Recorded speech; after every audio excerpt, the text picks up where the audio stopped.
Hey everybody, Kelly, Flip with Kelly coming at you. How's everybody doing today? Today I wanted to go over a Tim Ferriss questions that changed my life, and I'm not going to be able to get into all the questions that he touched on, but I thought I'd start with the first one. Maybe we can make this into a series or something. But yeah, question or questions that have changed my life. We'll just touch on one question today. So it starts out with a quote from Mark Twain. Mark Twain, famous writer, right? Wrote some very famous books back in the day. So a quote by Mark Twain is, "Whenever you find yourself on the side of the majority, it is time to pause and reflect." So what can we take from that to apply it to the wholesaling? You can ask yourself, what's worked for me? Okay. And so when I ask myself that question, the basic answer, like from a lot of people, is the consistency, right? So for me, it's consistently mailing out letters, cold calling, texting, putting bandit signs out. So the consistency is pulling public records. I've gotten deals from pulling leads, prospects off of a software too, but you'll just find that the volume increases and you got more competition typically from the software list. But I have gotten deals from the software, so software is good. I've gotten way more deals and money from pulling government lists, driving for dollars, putting bandit signs out. Sticky notes. That's all included in the direct mail is sticky notes. So pulling public records from the courthouse is how I originally got started, and then went down to the courthouse, had to find the right department, had to go around to a lot of different departments asking questions. Eventually found the right department, and then they had a computer that I could use, so I would pull up the leads on the computer, bring my spiral notebook in there and write down all the names and addresses. Eventually I found out that I could access the same information online from my home, from my computer at home, so I did not have to continue going down to the courthouse. But not all courthouses are the same. Sometimes you can access this information online, sometimes you can't. So I would recommend you just go down to your courthouse and go from there. And, it's going to be an experience. Be pleasantly persistent. Realize that the person you talk to today, if you don't get the answer you want, you don't find the list, you may have to go down there a different day or ask for their supervisor if eventually you don't get to the right person, right? So consider the source, consider who you're talking to. So yeah, I mean, if in your area that information is available online, well, that's going to make it a lot easier for you. However, the easier access it is, realize that the more competition you're bound to have. So if the list is harder to get, that might be better yet. Might be a little more work on your part. But then you're going to have less competition. So also along with consistency is if your back gets against the wall. That can be a motivator, right? So there's lots of little things that can go into all of a sudden just getting deals across the finish line and getting that first payday. Being immersed in wholesaling, real estate wholesaling. Immerse yourself. So that might mean getting a mentor, coach. That might mean joining a tribe. That might mean studying marketing, acquisitions, dispositions. And then during the daytime,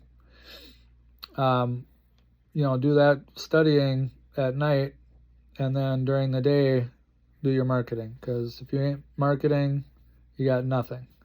But then you also want to learn how to do your acquisitions and your dispositions in order to get the deal across the lines, to do that in your off hours.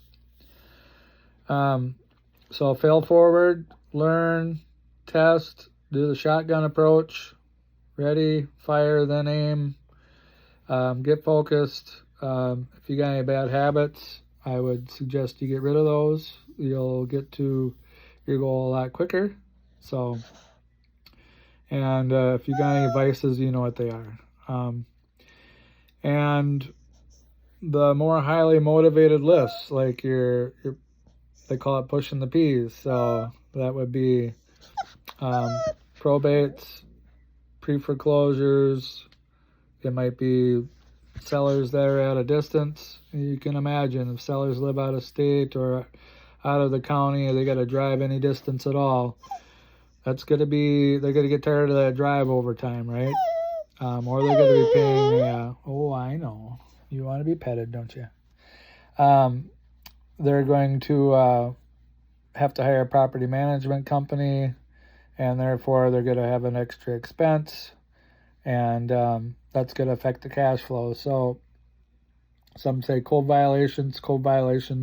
Hey, if they're finding people, that could be a motivated seller, more so than if they're not finding people in your area. So, and really, any and all lists are great to go after. You got a fire damaged property, there's going to be motivation there. You know, they're dealing with insurance, they've got to rebuild. Not everybody's going to want to do that. So, evictions, all this is smoke, where there's smoke, there's fire. And the earlier you can get to that list, speed the lead, is the person that typically will get the deal. Now, the more motivated they get, with the probates and the pre-foreclosures and stuff, then the more likely, the more ripe that deal is going to be also. But a lot of these deals, you can meet with them and have them sign the same day. Sometimes it's going to take 4 or 5 touches. You meet with them in person, you call them, you text them, you email them, however you communicate with them before they're ready to trust you. Sometimes it's going to take, sometimes you catch them in the smoke phase before it gets to be a blazing inferno, and you have time. Sometimes this is a process over months for that trust of that seller to be trusting you, for them to come off of their pie in the sky number to gradually bring their price down to where it's going to be a win-win-win for everybody involved. So if you can catch them during that smoke phase, and if that does take months for you to develop that relationship with that seller, now when they are ready, when it does become a fire and you've got the trust, who do you think is going to get the deal? So you can also track the deals that don't close. So you get a deal, maybe you go on an appointment, you get a deal under contract, and that deal doesn't end up closing. Those are the deals that don't close. I would put them in a spreadsheet and I would track them. And why is that? Well, you want to find out what happens with that deal, right? You might find cash buyers that way, new cash buyers. Just kind of see what your competition, who you can collaborate with, who you can do a JV deal with on the future. JV deal, split a JV and deal in half once. I've done multiple JV deals, $40,000 deals where I've gotten 20-ish and my partner's gotten 20. You could set it up 25%, 75%. Somebody just brings you a deal and you do the acquisitions and the dispo, then maybe you deserve 75% of that deal. But however you want to structure the JV is totally up to you. So I would track those deals, especially the deals that don't close. Now, the deals that do close, the reason for tracking them is just to kind of see where most of your deals are coming from and most of the profit. So therefore you can prioritize where you place your marketing dollars or your time. And calling versus texting. So first of all, when a seller calls you, if yes, I'm interested in selling, you want to determine, okay, is this a local deal or is it a virtual deal? Now, if it's a local, totally different process than if it's virtual for qualifying the lead, right? So virtual, you're going to have to ask way more questions. Local, you can ask more questions.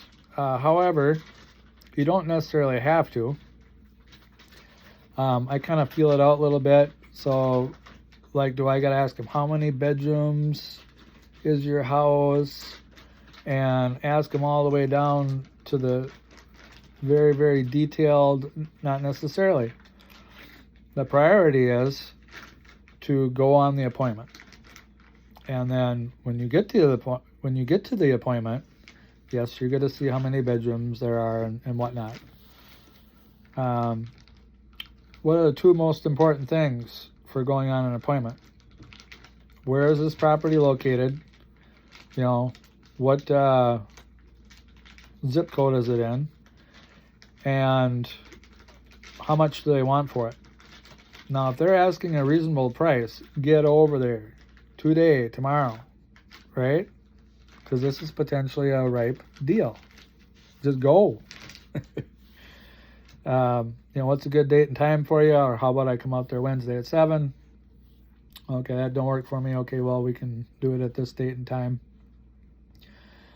And then, sellers, they typically like to do business with people that are local to that area. So whether you are local to that area or maybe you can make it seem like you are local to that area.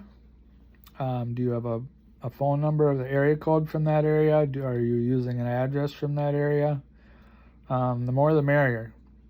And then, hey, I got friends or family that live in that area. Okay? So you kind of are finding that common theme. Now, if you don't actually have a friend or family member, maybe it's the fake it till you make it. I've got partners like in Milwaukee and people I've done deal with in the Fox Valley here. So yes, you're going to have partners, friends, family in that area. If not today, you do eventually. So think optimistically, right? Yeah, you can make a phone call and find somebody to work with in that area. So you actually do have somebody there. Whether you know who they are specifically or not, they're out there, so you do.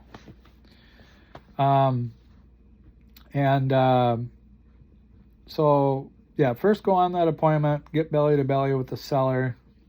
Once they meet you, the game changes, right? You get that connection going. Now, if the seller is more of a texter, I've done a deal where other than the initial phone call, they called me, hey, I found your letter in this box. I'm lucky to have found it from 5 months ago. Deal, right? I've had that before. So there's where the follow-up helps. I never did follow up. Luckily, they found my one letter I sent to them in a box. And she was more of a texter, this seller. So other than that initial phone call, she called me, hey, I found your letter in this box. At that time, I was not as confident. It's like actually my first legitimate wholesale deal. So I had to ask questions to my mentors, and I got the answers, luckily, in a good timeline, really fast when I needed them. And we texted the whole deal from, other than that initial phone call, all the way through negotiation, acquisition, disposition. I had spent a lot of time texting back and forth between the seller and the title company. The seller, in the middle of doing the deal, Hurricane Burl hit her in Texas, so it got crazy. But it worked. That deal worked better for texting. But if you can get on that phone with them, if they are open to phone calls, a phone call's going to be, you can hear the inflection in the voice, the tone of voice, the emotion. it is typically a better connection than calling is than texting, and in person is better. Maybe once in a while you meet with them in person, especially if it's a local deal. Once is better than none, twice is better than once, but everybody's busy, so you got to kind of feel it out and see what works best. Emailing is great too. And then let's see here.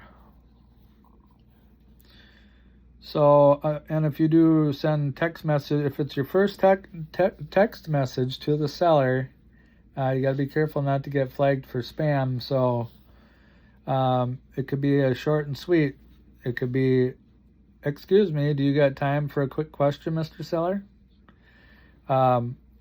You can send out generic text. Anything that creates curiosity, sometimes more is not better. So, especially with all the filters they got going on nowadays, the phone companies, the phone service that they're using. The iPhone now has got something. If you do want to find out a good list source hack for finding your buyers list, you find where your buyers are buying, and this can change too. Today your buyers could be buying here, and a month or 3 from now your buyers could all shift to over here. So I know some people that have blown $10,000-$20,000 marketing and did not realize we're not actively watching where their buyers were buying from, and they shifted over to here and they wasted 10 or 20,000 in stamps, letters, postcards. So you do want to track your buyers, right? They can shift to a different area.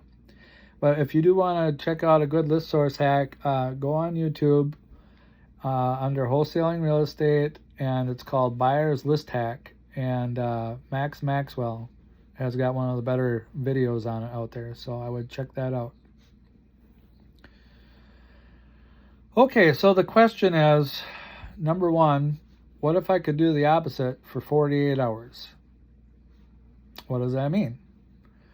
So this could be about cold calling, texting versus doing direct mail or inbound marketing. So, and I'm not saying that this is good or bad. They're all effective. And when you're first starting out, you probably would be better off cold calling, texting, sticky notes, because you're probably not going to have a lot of money, and you're also probably not going to have a lot of experience talking to these sellers. So just to kind of dip your toe in and get started, in order to vacuum, you got to plug the vacuum cleaner in, right? You got to start somehow, baby steps. So, but what if you could do the opposite of 95% of the wholesalers out there for only 48 hours? You plug that vacuum cleaner in 48 hours, and from there, you might want to up it to 48 days, right? Just kind of give it 90 days, But in order to get started, try it for 48 hours. Pros versus cons. You might be green when you first start out, so you might not want to waste a bunch of marketing money on direct mail. Eventually, you're going to get more time than money, and your skill set will be improving. And talking to sellers, and your acquisitions, and your negotiation, your persuasion, which is the ability to motivate them to act by asking quality questions. Over time, you'll gain experience. This is all good stuff. So what if you did the opposite of 95% of wholesalers out there just for 48 hours? What if instead of cold calling all day long from 8 o'clock to 8 o'clock, or from 7 to 9, or whatever your hours are, what if you cold called from 8 a.m. to 10 a.m. and from 5 to 7 p.m. when sellers are more likely to pick up their phone and answer their phone. This way you're prioritizing and scheduling your tasks most effectively. So this is for a total of cold calling for 4 hours a day, And for the rest of the day, what could you focus on? Could you put out some sticky notes? Could you cold email people? Again, it's prioritizing tasks around the seller. When is the seller most likely to answer? Do your cold calling then. Do your texting and stuff and other stuff. You could text the same time you call, but it depends on how many hours you have in a day and how fast you are, right? Or maybe you got a day job that provides money for your direct mail, and then you can mail letters, pushing the P's, and call around your work schedule around your lunch breaks. Maybe reduce your expenses. Take inventory, track where every one of your dollars goes. Okay, so where do your dollars go? Can you prepare your meals at home instead of going out to eat 3 days a week? Can you eat at a buffet and have one big meal and skip some meals? Do some fasting. Could you buy a big bag of beans and rice and some type of oil, like olive oil, butter, something, so you got those 3 essentials in your diet. When you get sick of that, maybe when you get sick of eating beans and rice, you can eat rice and beans. Could you find other sources of income? Could you make YouTube videos like this? Create stuff on social media, and then eventually get some students where you're teaching students once you make your first 100,000. Or maybe you can document your real estate wholesaling journey.